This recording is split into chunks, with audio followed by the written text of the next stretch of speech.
Je ne sais pas si je me fais comprendre. Ceux qui ont perçu Canaan par les 5 sens ont vu les Anakim, ont vu les adversaires qu'il fallait battre. Mais ceux qui ont perçu cela en esprit ont vu la victoire et ont vu la terre en leur possession. Je ne sais pas si je me fais comprendre. Ils ont vu cela en esprit. C'est pour ça qu'après Caleb peut déclarer: j'ai suivi pleinement la voie de l'Éternel. Or l'Éternel communique avec notre esprit. Il ne communique pas avec les 5 sens.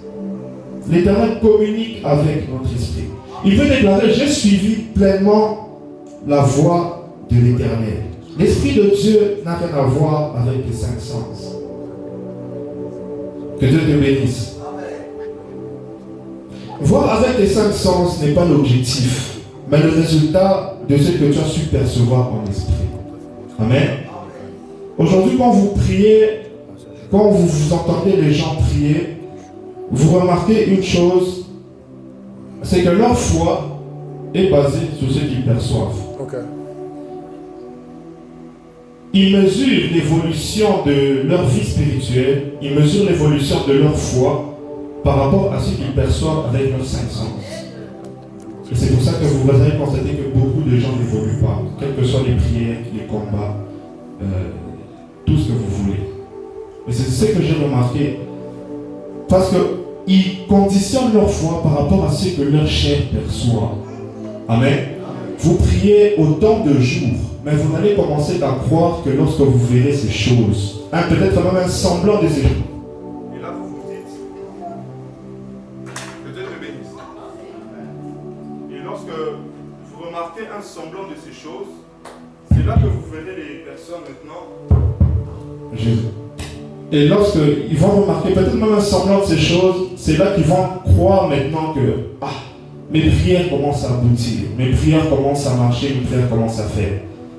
Ce n'est peut-être pas mauvais, mais pourquoi est-ce qu'on prie? Est-ce qu'on prie parce qu'on a peur des choses, de ne pas voir, ou parce qu'on prie parce qu'on est sûr que le Dieu qu'on prie est capable de le faire? C'est pour ça que les gens diront que le diable est dans les détails. Le diable est au courant de ces choses. Le diable est au courant de ces choses. C'est pour ça que je veux parler de mon sous-thème qui est la peur ou la foi. C'est un choix simple que beaucoup de gens peuvent déclarer. Demander à quelqu'un: tu choisis la peur ou la foi? Ils vous diront la foi. Mais moi, je ne verrai pas ta foi par ta présence, par ta façon d'écrire. Je verrai ta foi à l'extérieur, par ta vie quotidienne, par ta façon de parler. C'est là que je sais que tu as la foi. C'est pour ça que ne vous laissez jamais intimider dans la présence de Dieu par des gens qui crient, sautent. Non, à l'extérieur, est-ce qu'ils ont la foi? Certains marchent avec l'espérance, nous marchons avec la foi. Que Dieu vous bénisse. Alors j'aimerais vous parler maintenant de ces 2 rêves. Le premier rêve que j'ai vu, le premier songe que j'ai vu, j'étais dans le quartier ici, c'était la nuit. J'étais dans le quartier, c'était la nuit. Il y avait beaucoup de gens bizarrement, les activités étaient courantes comme normalement. Alors moi je suis sorti. Je me suis rendu compte qu'il y avait un lion qui rôdait sur cette avenue. Il y avait un lion qui était en train de rôder, mais les gens étaient là normalement, ils étaient là tranquilles. Alors quand je suis sorti, j'ai remarqué qu'il y avait un lion.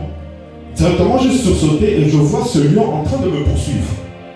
Le lion commençait à me poursuivre. Il courait derrière moi. Il courait, j'entrais, je sortais, j'entrais, je sortais. Alors à un moment, j'étais fatigué. Et je croise une personne en cours de route. Je lui dis: mais ce lion, si vous ne le voyez pas. Il m'a donné une réponse intéressante. Il m'a dit: est-ce que tu sais pourquoi ce lion ne s'attaque qu'à toi et pas à ceux-là qui sont, et pas aux autres qui sont dans le quartier? C'est parce que toi, tu fais attention à lui. Dès lors que tu as vu ce lion et dès lors que tu as commencé à trembler, ça va donner le droit de te poursuivre. Mais les autres qui sont là autour de toi, du fait qu'ils ont ignoré ce lion, le lion aussi n'a pas su lui poursuivre. Que Dieu te bénisse. Amen. Le deuxième rêve que j'ai vu, Dieu m'a parlé en quelque sorte de l'enlèvement. Mais dedans, je peux aussi tirer quelque chose. J'étais là dans le quartier, nous étions en train de marcher avec des amis. Et bizarrement, je me suis rendu compte que je voyais au loin beaucoup de gens qui étaient en train de monter. Et quand je voyais beaucoup de gens, à un moment donné, je regarde où ils étaient en train de monter. J'ai vu aussi comme une troupe de personnes descendre avec quelqu'un au centre. J'ai directement compris que celui c'est Christ et il y a des gens qui sont en train de monter. Et c'est là que j'ai sursauté, je me suis dit c'est l'enlèvement. Parmi ces gens qui montaient, il y avait des musulmans. Il y avait toutes sortes de races qui montaient vers Christ. Des musulmans, des bouddhistes, tout le monde. J'ai vu tout le monde. Même moi, je n'ai pas compris. Alors j'ai dit à mes amis, je leur ai dit, ils sont en train de monter, nous devons partir. Et lorsque j'ai dit ça à mes amis, bizarrement, ils m'ont dit, mais tu parles de quoi? Nous, on ne voit rien. J'étais comme le seul à voir cela. Je voyais les gens monter, beaucoup de gens en train de monter. Alors, du fait que mes amis étaient en train de se moquer de moi, je me suis dit, bon, je les laisse, moi je pars. Je suis parti, et à un moment donné, bizarrement, j'ai commencé aussi à monter avec eux. J'ai commencé à monter. Alors, à un moment donné, pendant que je montais, je me suis rendu compte qu'à un point en bas, je regardais en bas, je me suis rendu compte qu'il y avait une pile d'hommes qu'on était en train d'entasser. Quand on était en train de les entasser, ils avaient formé une montagne, vraiment une montagne là, beaucoup d'hommes qu'on entassait. Alors, quand je les ai regardés, je me suis rendu compte que ceux-là qu'on était en train d'entasser, c'est ceux-là qui montaient et ils ont commencé à retomber. Ils ont commencé à retomber. Et quand j'ai regardé, j'ai eu peur parce que c'était terrifiant à voir. Et j'ai commencé aussi à retomber. Je me suis mis à tomber, Alors en tombant, tellement que je ne voulais pas retomber, j'ai crié directement, j'ai dit, je crois en Jésus-Christ. Directement, quelque chose m'a fait monter. Et quand quelque chose m'a fait monter, je suis arrivé comme dans un espace, je voyais maintenant une ville au loin là sur des nuages. Je voyais une ville au loin sur des nuages là. Et directement, je suis allé pour visiter, c'est là que je suis sauté. J'aimerais attirer ton attention sur une partie, c'est que lorsque j'ai professé ma foi, lorsque j'ai choisi la foi, j'ai recommencé à monter. Pendant que les autres tombaient, les autres étaient en train de rentrer, j'ai compris que ceux-là qui tombaient, c'est ceux-là qui perdaient la foi au bout du chemin.